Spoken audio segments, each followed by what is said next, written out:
Well, a very good afternoon, everybody. This is Gulf Harbour Radio, ZMH 286. Patricia and David with you again. And it's actually sunny here at the moment. We've had another torrid day. Boy, you should see the pictures from Wellington. We've had strong winds up to 36 knots here today, and we are on a bit of a ridge. So, it's been exhausting. Squalls going through all day, and it's now 16 degrees and sunny. So we've had absolutely everything thrown at us today, bar is 1005. But boy, the south coast of Wellington, it's pretty grim looking down there. We're going to miss the pictures because the news is on at the moment, but they had a brief look, and boy, around the Island Bay area there, for those that know it, it's pretty torrid.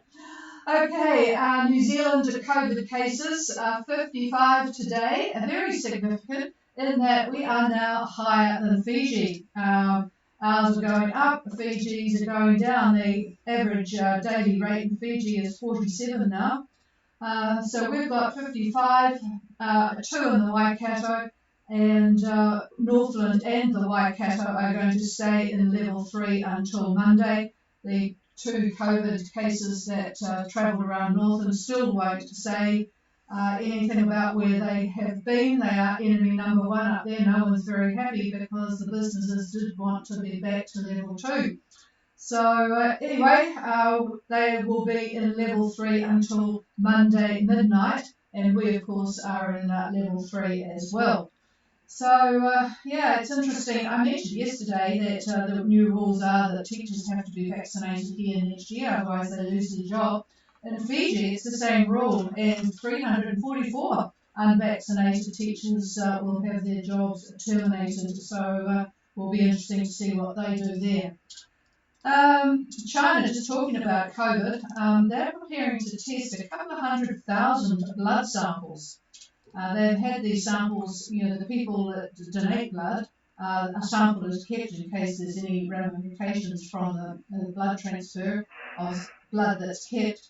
And they're going to now look at those samples to see over the past 2 years to see when COVID actually transferred to humans. So that will be interesting, particularly if the results are made available to the rest of the world. Just something a little bit different. A study I read today, I don't know about you, but on our boat we always had discussions on when the laundry needed to be done.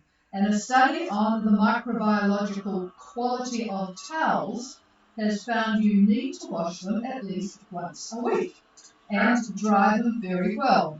And you should not share towels with other people. That recommendation, I suspect, would cause an awful lot of problems on boats, particularly those that don't have automakers.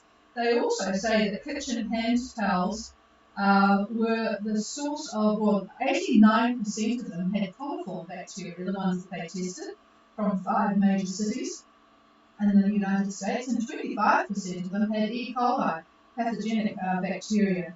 So shared towels should be replaced daily, they reckon, which of course on a boat is not going to happen. And it's also pretty hard to dry things properly on a boat because you dry them outside in a nice salt-laden air. But anyway, those are what you should do, particularly if you have people with any problems like COVID or anything else that might be passed on from towels. News from the rest of the world. France is to ban plastic packaging for fruit and vegetables from January. I actually wish they'd do a bit of that here.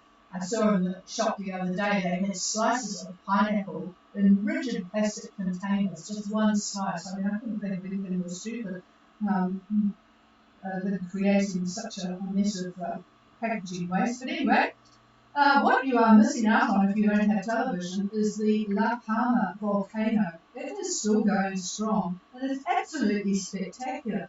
Huge boulders, and I'm talking about boulders as big as a 3-story building, are just blown up into the sky. It's absolutely fantastic. It covers currently about 1,500 acres, which is, for those metric people, I've never got my head around hectares, but that's 591 hectares of agricultural land. It is just a wasteland of black soot. Half the banana plantations have been lost, ruined the vineyards and avocados, as well as the 1,200 odd buildings. What about COVID requirements worldwide? Well, American Airlines and Southwest Airlines are both defying the Texas governor and have mandated that their employees are all vaccinated, which is a bit of a relief for people who want to travel. And in fact, I wouldn't travel on any airline that didn't require that, but the Texas governor has said that they can't make such requirements. So anyway, that's good that they have done that. And certainly New Zealand are going to be doing it, and I'm not sure about others, but I suspect that's the case. It's all getting quite complicated, and there are a lot of people who want to have the rights to be able to infect other people. Okay, let's go to the boats now. It's a quick one, I won't go into detail too much. Pura Vida doing very well coming across. They are now from Bora Bora at 27 south and 162 west, heading on a course of 286 true with a average speed of 4.6. 20 knots of northwest wind, so they won't be probably enjoying it, and they certainly won't be having gin and tonics on the deck, but anyway, they're making progress. And so are our boats that are heading to New Zealand. The leading light, of course, is Enola, and they won't be able to hear us even if they have a radio. Don't know whether they have or not, but anyway, they're at 33 south, 173, so they're the leaders of the bunch. Behind them, of course, Barracuda of Islay at 32, and then back up to Adventure Lady, who's at 31. And I have to switch my microphone over because I'm trying to talk and read these out at the same time. Flip Flops is sort of up there about almost down to 30 south, and then way up to Te Tokakia, coming from Sabu is at 27 and 172. And then behind those is a couple of boats from Great Britain, Fat Susan, and I think it's Flip Flops up there at about 26, 46. So, yep, everyone seems to be going well. Hopefully the frontal system wasn't as bad as it was here. Certainly wouldn't have been wanting to be out with the winds that we've had down our part of the world, but I guess we're not going to hear. We had a lovely report on the predict wind site from Pura Vida, but I haven't heard anything from the others. So hopefully all is well. I'm just going to pass the microphone now. The one thing I did want to mention before I pass it is I was going to cover a bit more detail on people that are preparing their boat for passage making, but just to remind you that you do need to fit your port and window covers. They used to be just able to be on board, but they now need to be fitted prior to a passage for Cat 1. So just to make sure that that's all taken care of before you throw the dock lines off or raise the anchor or whatever it happens to be. Here's David. All right, hello from the weather desk. And as we view the synoptic data, we find a developing depression in the Oz Bight way out there to the west. So we like to look at things far out to the west, but all of that is slowly moving in this direction. So anyway, that's where that is in the Bight. And then another low is just to the north of Tasmania. Then we've got a large in scope, that is, an anticyclone in the mid-Tasman. It's fairly weak. Central pressure is about 1022 millibar. But it's, like I say, it's big in area, but the number is strong in terms of central pressure. Then, looking to the east, we've got the annoying depression east of Cook Strait. That's the depression that's been bugging New Zealand for the last few days. So that's east of Cook Strait with, believe it or not, I've counted 5 funnel bands and frost that emanate from that. They're pushing north and then arcing west. So those guys that are heading for New Zealand, they should take note. 3 of these fronts are between 28 and 30 south. The first one crosses Raoul and the Kermadec, and then it runs on to New Caledonia from there. The others are between that front and New Zealand. Now, another feature is a depression that's centered near 25 south and 160 west, and that's pushing a trough in an arc also to about 15 and 160 west, 15 south and 160 west. Now, this may impact Pura Vida as she sails west from Bora Bora. As mentioned a minute ago, the frontal band that comes over Raoul on the way to New Caledonia, that's going to affect any yacht that's sailing from Fiji to New Zealand.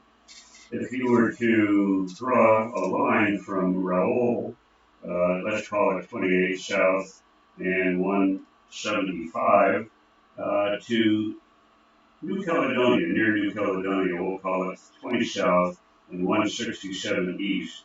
So if you draw a straight line between those two coordinates, that's about the axis of the front.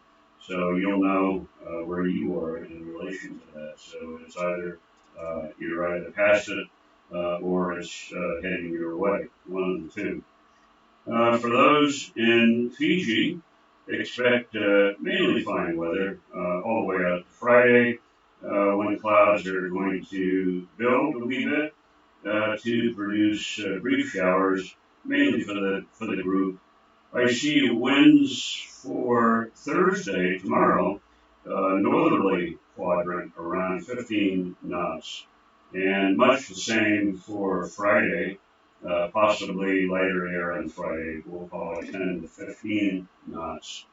Then I was looking out long range, about a week from now, expect east-southeast winds, 25 to 30 knots. That'll be roughly Tuesday, I believe that would be the 19th.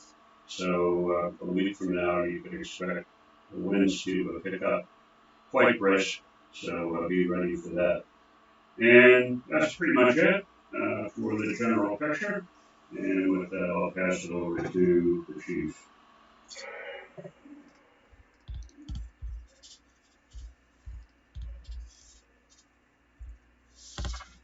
And there is a bit of a pause because I was just readjusting things on the radio here so I could hear people better. Is there anybody wanting to make contact? Please call now.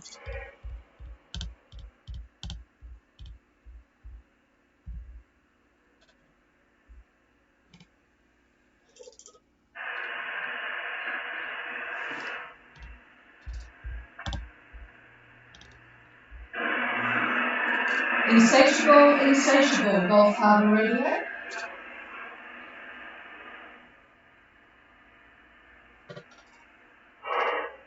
Nothing heard, and Pura Vida, Gulf Harbour Radio.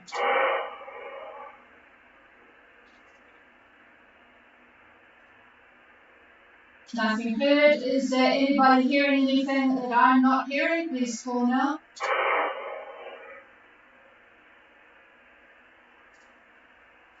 Nothing heard. This is Gulf Harbour Radio, and as we've heard nothing, and I don't think there's anybody on streaming, we will call it quits, and we won't bother coming on tomorrow night. Then we'll come back on Friday. Cheers, everybody. Have a good couple of days.